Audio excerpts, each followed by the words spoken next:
देखना, जब तुम, अब देखो पहचान बता रहे हैं कि भगवान के सन्मुख हो, जब तुम प्रभु के सन्मुख होगे तो तुम देखना तुम्हारा उत्साह बढ़ेगा। कभी कभी सत्संग में कहते हैं कि अब उस आनंद की उमंगन को कैसे बताएं। ऐसा समझ लो जैसे किसी का ब्याह तय हो गया हो, संसारी पुरुष का, और उसके मनोनुकूल पत्नी मिल गई हो, और वो कितना फूला फूला घूमेगी। या मां के इकलौते बेटे का ब्याह हो, फिर वो कैसे फूली फूली सबका स्वागत आनंद। अब ये कहां परमानंद में प्रभु से उदाहरण बैठेगा, पर वो तो अद्वितीय है, अचिंत्य है। ऐसे ही चंद्र शाखा न्याय जैसा कि डाल के एक हाथ ऊपर देखो चंद्रमा दिखाई दे रहा, अद्भुत फूलन, अद्भुत उत्साह। जिस समय भगवत सन्मुख होगे ना, एक ऐसी उन्मत्तता, एक ऐसे आनंद की उमंगन, उसके लिए ललचाओ। जो तुम खोज रहे हो इधर नहीं है, वो इधर है। परमानंद, विज्ञानानंद, क्या क्या भगवान की उस आनंद को महापुरुषों ने सजा करके, बहुत सुख में, परमानंद में। निश्चित निश्चित हम कई बार कहा है कि अगर इस ऐसा कुछ होता तो हम कह जरूर देते, भले हमारी कमी होती कि हमारी कमी के कारण, पर हम कह देते, पर सच्ची कहते हैं। वो उसी आनंद का ये जितना ये आनंद का जो क्षेत्र माना गया शरीर है, भोग है, इसकी तो दशा ही देख रहे हो। आनंद का स्वरूप प्रभु में। ज्यों ज्यों तुम्हारा प्रभु सन्मुख होकर कदम बढ़ेगा तो तुम्हारे अंदर अद्भुत आनंद, अद्भुत उत्साह, अद्भुत उत्कंठा और एक दिव्य शक्ति, ये भी बात, एक दिव्य शक्ति तुम्हारे अंदर, देवी संपदा बढ़ने लगेगी, एक अलौकिक शांति रहेगी। दुख सुख में एक समानता का भाव आ जाएगा। कोई भी भोग तुम्हें प्रिय नहीं लगेगा। नहीं खान पान ते ही भावे है, नहीं कोमल वसन सुहावे है, सब विषय लगे ते ही खारा है, हरि आशिक का मग न्यारा है। संत जन देखते ही ऐसे लगेंगे जैसे स्नेह संबंधी जन मिलते हैं। अच्छा, ऐसे संतों को देखते ही मन नाच पड़ेगा, आज तो हो भाग्य भगवत सन्मुख का, आज तो हो भाग्य, हमें साधु समागम मिला, हमें संत जन मिले। तुम्हारी विलक्षण एक स्थिति होगी, कोई भी द्वंद्व तुम्हें स्पर्श नहीं कर पाएगा। निराशा, चिंता, भय, विषाद, कामना, वासना, ये सब क्षीण होने लगेंगी। केवल भगवत सन्मुखता। जब तक तुम भगवान की तरफ पीठ किए हो, संसार भोगों की तरफ मुख किए हो, तो तुम कुछ भी कर लो, तुम्हें सुख शांति मिलने वाली नहीं। जितना जितना तुम भोग संग्रह, धन वैभव एकत्रित करोगे, उतना ही अशांत और चिंतित और शोकित होते जाओगे। ये महापुरुषों की बात है, देख लो अपने हृदयों को। जितना तुम भोगों की तरफ बढ़ोगे, परिणाम में ये दोष तुम्हारे अंदर आएंगे। जैसे भगवत सन्मुखता, तो कैसे जाने भगवत सन्मुख है? तो बोले जो ही तुम भगवत सन्मुख होगे तो तुम्हारा एक एक क्षण नवीन उत्साह, नवीन उत्कंठा, दिव्य शक्ति और दैवी संपदा, शांति, समता, वैराग्य, प्रेम और संतों को देखकर अपार सुख, ऐसा ये भगवत सन्मुखता का लक्षण। अब यहां बता रहे, चाहे जितना तुम धन वैभव भोग एकत्रित कर लो, भगवत विमुख हो, तुम्हें कभी सुख शांति नहीं मिल सकती। भगवत विमुख का लक्षण क्या है? भय, विषाद, चिंता, राग, द्वेष, वैर, अशांति, द्रोह, दंभ, पाखंड, परिग्रह, हिंसा, कामना, वासना, ममता, दुर्गुण, दुर्विचार, भयानक दुख, ये भगवत विमुख के लक्षण है। जो भगवत सन्मुख होता है, एक भी उनके हृदय में नहीं होते। ये जाचो अंदर जाचो। भगवत विमुक्ता का लक्षण, मूल लक्षण भोगों में सुख है, इसी में सारे दोष बैठे हुए हैं। और जहां भगवत सन्मुख हुए, तहां तुम्हारा प्रतिपल नवीन उत्साह, नवीन उत्कंठा, दिव्य शक्ति, दैवी संपदा, शांति, समता, वैराग्य, प्रेम, समस्त द्वंद्वों से छूट करके एक अद्भुत आनंद और संत समागम जीवन बन जाएगा। देखो राधा बाबा पूर्ण महापुरुष हैं, कोई उनको जानना थोड़ी साधन साध्य के विषय में, पर आपको ध्यान होगा जब ऋषिकेश में उनके गांठों में बहुत दर्द, वात रोग के कारण, तो वो अपने निजी जन से कह रहे थे, भाई मुझे सत्संग में पहुंचा दो। वो सेवा करते करते शायद श्रमित हो गए होंगे या जो भी, तो उन्होंने बाबा की इस बात का सपोर्ट नहीं किया। बहुत बार कहने पर तो बाबा कहा कि आप ये जानते हो कि हम जा ही नहीं पाएंगे। उन्होंने कहा आप जा ही नहीं पाओगे क्योंकि आपकी गांठ, बोले ऐसा नहीं। फिर जो बाबा ने अंदर बात की, वो जो लिखा था कि भगवान श्री कृष्ण से प्रार्थना की कि प्रीतम मुझे इतनी सामर्थ्य केवल दे दो कि जहां से सत्संग सुनाई देता वहां तक मैं पहुंच जाऊं। और एक बांस डंडा उठाया और बाबा घसीटते हुए वहां गए। इस बात का बहुत प्रभाव पड़ा हृदय में कि इनको कोई साधन साध्य विषयक अब जानकारी की आवश्यकता नहीं, पूर्ण महापुरुष हैं, संपूर्ण हैं, उनमें कोई भी। लेकिन ऐसे महापुरुष होते हुए सत्संग की इतनी प्रियता, वो देखो लिखा है यहां, साधु सम, एकदम आनंदित हो गए कि आज तो मुझे साधु समागम मिला। ये भगवत सन्मुख का लक्षण, विमुख का नहीं, भगवत सन्मुख का लक्षण। तो हम अपने को जबरदस्ती मुख मोड़ना होगा। अगर हम इसी जन्म में परम कल्याण चाहते हैं, इसी जन्म में सुख चाहते हैं, मुख मोड़ना हो। जबरदस्ती शब्द लिखा है, जबरदस्ती मोड़ना, हटो हटो। जैसे है ना कि अब जिस तुम कगार पे खड़े हो, भारी दरार पड़ गई है, जबरदस्ती हटो नहीं तो गिरने वाले हो, धारा में तुम बह जाओगे, डूब जाओगे। ऐसे ही तुम्हारी वही दशा है जैसे हरी हरी घास खा रहा है बकरा और बकरी से सहवास कर रहा है और बड़ा सुख का अनुभव कर रहा है, पर वो कसाईवाड़े में बंद है। वो ये नहीं जान रहा कि अब की नंबर हमारा आ रहा है गड़ासा चलने का, वो नहीं जान पा रहा है। इसी प्रकार आप खान पान, शौक, मौज मस्ती, परिवार, सांसारिक सुख भोग रहे हैं, पर आपको पता नहीं कि काल के कसाईवाड़े में है। मौत का गड़ासा वो बिल्कुल तैयार किए हुए है, बस समय की देरी है, नंबर आपका ही है। सावधान। इसीलिए कह रहे जबरदस्ती भगवत सन्मुख करो अपने मन को, अपने तन को, अपनी वाणी को, अपनी चेष्टा को। कोई उपाय नहीं है बचने का। आपको दिखाई दे रहा क्या है, तो भयभीत कर रहे हैं, आप देख ही नहीं पा रहे हो, भय तो तांडव मचा रहा है। देख लो, ऐसे जरा सी भूमि हुई, हजारों लोग मकान के नीचे दब के मर गए। ऐसे जल में उफान आई, एक लहर आई, प्रांत का प्रांत नष्ट कर दिया।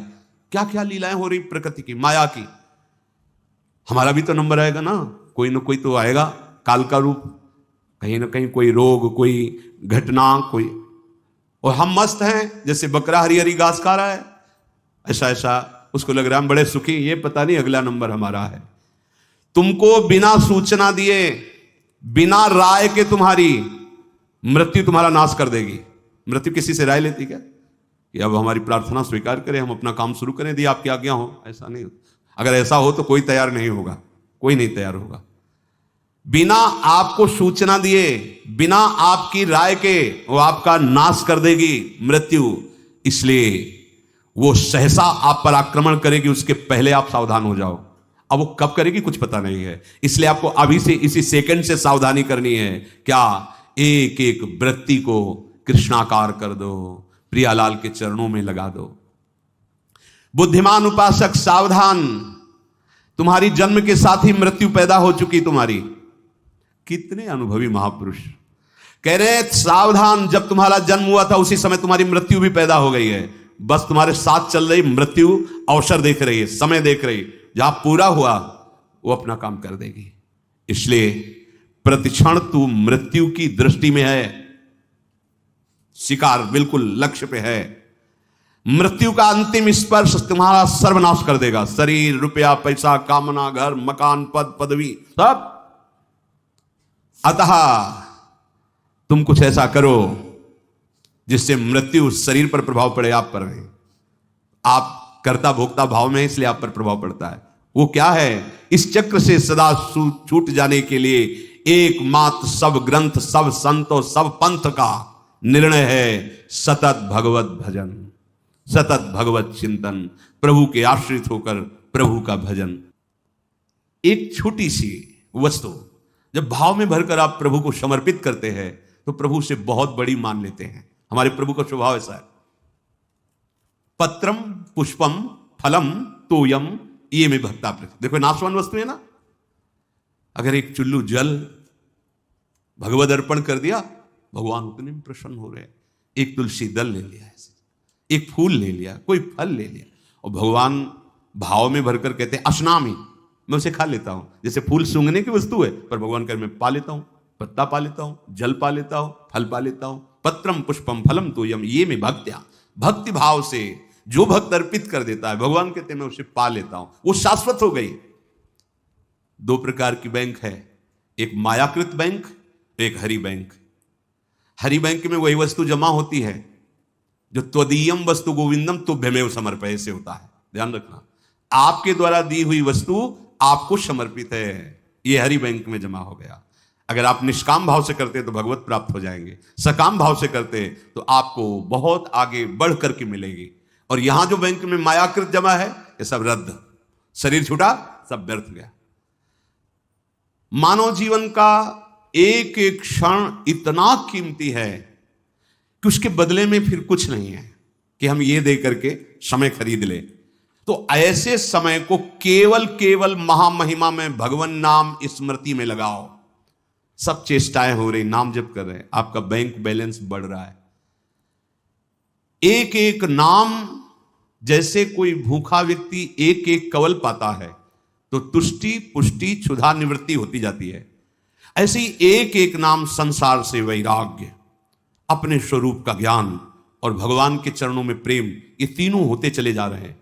पर जैसे बहुत भूख लगी हो तो दो चार कवल में और भूख बढ़ती नजर आती है, तृप्ति का बोध नहीं होता।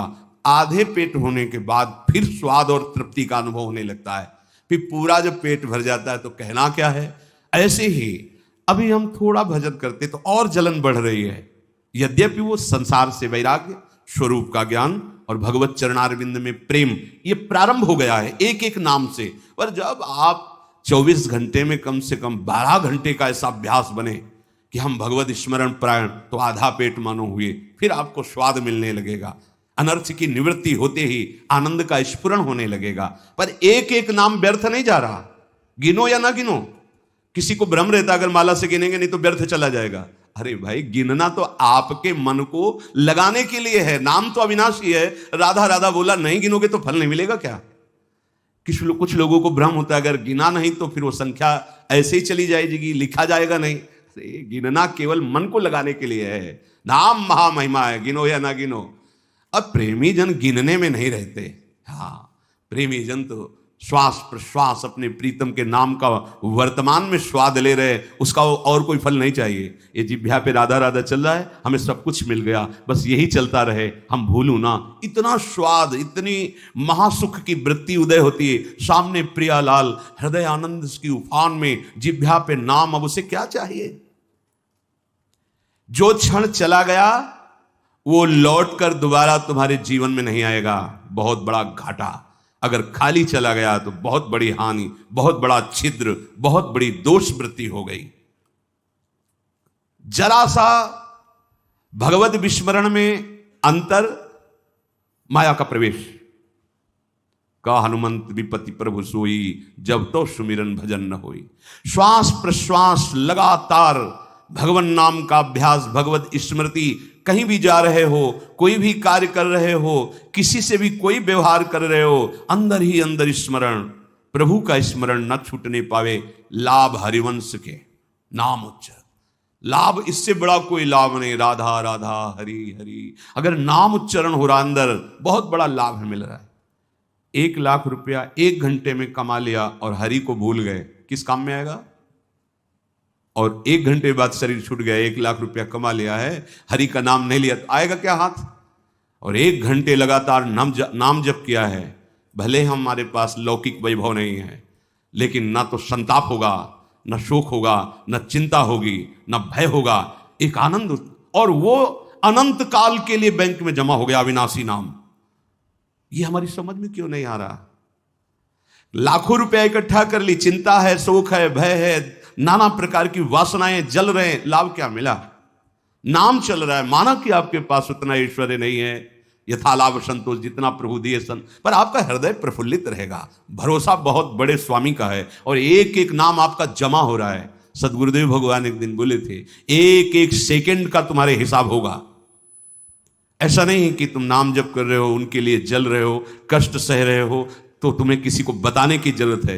एक एक सेकंड का हिसाब होगा और आप निहाल हो जाओगे। वो एक एक सेकंड आपको देख रहा है, आपके एक एक सेकंड की वृत्ति का हिसाब होगा। बहुत उदार दानी है हमारे प्रभु, अति उदार भी सुंदर। ऐसे मालिक के सेवक हो, वो एक एक सेकंड देख रहा है और तुम्हारा हिसाब करेगा। बाहर से नाटक करोगे, भक्ति का दंभ करोगे तो समय लगेगा। दंभ पूर्वक भी भक्ति की व्यर्थ नहीं जाती। झूठा खेल है, साचा हो। एक दिन ऐसा झटका लगेगा माया का कि अपने आप सच्चाई पे खड़े हो जाओगे। वो बहुत खिलाड़ी है, उससे बड़ा कोई खिलाड़ी नहीं। करो करो दम करो नाटक। अब वो अपना नाटक विस्तार करेगा और ऐसी जगह खड़ा करेगा जहां कोई नहीं, तब पुकारोगे हे हरि, तो बोलेगा आ जाओ, हम तो पहले ही बांह फैलाए बैठे थे, पहले ही तुम तो हमें केवल निमित्त बनाकर भोगों के लिए तुम चल रहे थे, लेकिन अब असलियत में पुकारा आओ, हम तुम्हारे स्वागत के लिए खड़े हैं। झूठा खेल है ये, खेल ऐसा है, झूठा खेल है साचा होए। अगर झूठ से भी कोई भक्ति करने लगे तो सच्चाई में भगवान उससे भक्त बना देते हैं। हाँ, जो कोई भक्ति करे कपट से उसको भी अपनाऊं, साम दाम और दंड भेद से सीधे रास्ते लाऊं। साम दाम दंड भेद सीधे रास्ते लाऊं, नकली से बनाऊं असली। यही मेरे मन में छड़ी भगत मेरे मुकुट मणि। मैं हूं भक्तन को दास भगत में आह। कितने कृपालु स्वामी है। एक राजा का सरोवर था बहुत बड़ा, तो उसमें वो अपने मन आह्लाद के लिए रंग बिरंगी मछलियां पाले हुए थे। कभी कभी कोई मछुआरा, तो उन्होंने आदेश कर दिया इस सरोवर से जो मछली पकड़ेगा उसे मृत्यु दंड दिया जाएगा। अब तो कोई जाता नहीं, बहुत मछलियां रंग बिरंगी को। एक मछुआरा परिवार बड़ा भूखा था और कई दिनों से भी मुझसे मिला नहीं था शिकार। तो उसने देखा यहां कोई रखवाले तो रहते नहीं है, मृत्यु दंड का आदेश है, हम जल्दी से लिया भाग जाएंगे। और ढेर सारी मछलियां बड़ी बड़ी। वो गया, जाल फैलाया, मछली समेट ही रहा था कि राजसवारी दूर से घोड़ों की टाप धूल देखा, अरे ये तो अब क्या करें, भागते हैं तो दिखाई देंगे, बंदी बना लिए जाएंगे क्योंकि वो घोड़े में है। उसको लगा कि साधु बन जाना अच्छा है, बहुत बढ़िया उपाय है। फौरन कपड़ा सा उतारे और रजली पूरे शरीर में पोत ली, और वो तो साधु का बैठ गए, जाल उसी जल में छोड़ दिया, ऐसे छुपा दिया, शांत से बैठ गए। वो राजा निकल रहे थे तो देखा सरोवर पर कोई परमहंस बैठे, बोले हो भाग्य। दूर ही अपने सब राजशोभा को रोक दिया, सैनिकों को रोक दिया, नंगे पैर पाग उतार करके आए, साष्टांग दंडवत की। धीरे से हल्की आंख खो, वो तो भयभीत है कि मृत्यु दंड मिलता, रत्न आदि सामने रखकर, पर वो आंख खोला नहीं। तो उसने समझा महाराज ध्यान में विक्षेप नहीं पहुंचाना चाहिए, चुपचाप चला गया। जब घोड़ों की टाप दूर ऐसे जाते हुए वो चले गए तो आंख खोला तो देखा रत्न आदि हीरे आदि। तो उसने विचार किया कर्म तो मैं वो कर रहा था कि मुझे मृत्यु दंड मिलता, लेकिन साधु वेश का सहारा लिया तो मुझ नीच अपराधी को राजा प्रणाम किया और ये रत्न रख के गया। ये जब मैं नकली भाव रखा तो ऐसा हुआ, यदि मैं असली में साधु बन जाऊं तो क्या होगा। अब मैं ना अपने घर जाऊंगा, ना आज के बाद कभी मछली मारूंगा, अब मैं सच्चा साधु बनूंगा। बना दिया। जो कोई भक्ति करे कपट से उसको भी अपनाओ, पर काहे को समय बर्बाद करोगे। आपको भगवान ने सत्संग दिया है तो आप सच्चे मार्ग के पथिक बनो। श्वास प्रश्वास तुम्हारी खाली न जाने पावे। जब तक तुम्हारा मुख भोगों की ओर है, मुख का तात्पर्य अंदर से है, अंतर ही अंतर, तुम सब साधन कर रहे हो लेकिन तुम्हारी विश्राम स्थिति मन मानता है भोग में। क्या खाने को मिलेगा, हाँ हर्षित हो गए। क्या भोगने को मिलेगा, हर्षित हो गए। मतलब आप अभी भोगों के सन्मुख हैं। अंतर की बात देखना, जब तक तुम्हारा मुख भोगों की ओर है तो तुम कह रहे हो कि हम भगवत मार्ग के पथिक हैं, भगवत मार्ग में चल रहे हैं, पर तुम चल भोगों की ओर ही रहे हो, प्रभु की ओर एक कदम नहीं चल रहे हो। जैसे कई बार सत्संग में बताया है कि ये बिहारी जो हैं, आप मुख इधर करो छठी करा की तरफ और दौड़ लगा दो तो आपका हर कदम बिहारी जी से दूर होता चला जा रहा है। आप बहुत चल रहे हो लेकिन विपरीत चल रहे हो तो आप बिहारी जी से दूर होते चले जा रहे हो। और ये मार्ग है, लेट जाओ और लेट कर चलो तो समय आएगा पहुंच जाएंगे, क्योंकि आप सही मार्ग में चल रहे हो। आप ऐसे सोए सोए चलो, एक बार लेट गए 10 मिनट फिर लेट गए, फिर एक बार उठे फिर लेट गए, आप पहुंच जाओगे क्योंकि सही मार्ग है। समझो, भाव समझो। यदि आप भगवत सन्मुख हैं तो आपकी चाल धीमी होगी तो भगवान मिल जाएंगे, और आप भगवत विमुख हैं, भोगों के सन्मुख हैं तो दौड़ लगा लो, हर कदम आपका प्रभु से दूर होता चला जाएगा, आपको दूर करता चला जाएगा। यही भेद उपासक नहीं समझ पाता और पूरा जीवन लगा देता है। बहुत ध्यान देने का विषय कि आप समझते हैं परमार्थ के पथिक अपने को और चाल है भोगों की तरफ, तो हर कदम आपको प्रभु से दूर करता गया और आप कर रहे 50 वर्ष से मैं चल रहा हूं लेकिन मंजिल नहीं मिली, क्योंकि मंजिल की तरफ आपका मुख ही नहीं था। आपका मुख था मंजिल के विपरीत, जो प्रतिकूल से वर्जनम स्थिति होनी चाहिए, वहां अपने अनुकूलता देखी और चल पड़े भोगों की तरफ, तो फिर क्या होगा? आप यही को कहते हैं आकर कि 20 वर्ष से मैं साधन में हूं। क्या साधन में हो? बहुत दौड़ने वाले हो, बहुत दौड़ाक हो, लेकिन विपरीत दौड़ रहे तो फायदा क्या हुआ? अरे धीमी भी चाल हो लेकिन अनुकूल चाल हो तो मंजिल पास है, दूर नहीं है। ये बहुत समझने की बात, बहुत समझने की बात। यही गलती हमसे होती है। महापुरुषों द्वारा स्वादनीय शास्त्र जिसकी जय घोष करता है, ऐसे नाम का अपमान कर रहे हो। तुम्हारे कदम किधर है? किधर है कदम तुम्हारे? तुम्हारी चाल किधर है? पहले देखो ना। अरे सन्मुख होए जीव मोहि जमहि, जन्म कोटि अगनाश होते। मेरे प्रभु कहते हैं करोड़ों जन्म के पापों से क्षण नष्ट कर देता हूं जब सन्मुख होते। सन्मुखता का मतलब समझो। अंदर ही अंदर भोगों को विश्राम मान रहे हो, भोगों को सुख मान रहे हो, मान प्रतिष्ठा को जीवन का लाभ मान रहे हो, तो आपके सम्मुख कौन है? प्रभु हैं या मान प्रतिष्ठा है या भोग है या संसार है? क्या वेश रख लेना प्रभु की सन्मुखता होती है? क्या उद्देश्य क्या है तुम्हारा? उद्देश्य सन्मुखता होती है। उद्देश्य बहुत बार कहा है, उद्देश्य को आप ठीक कर लीजिए।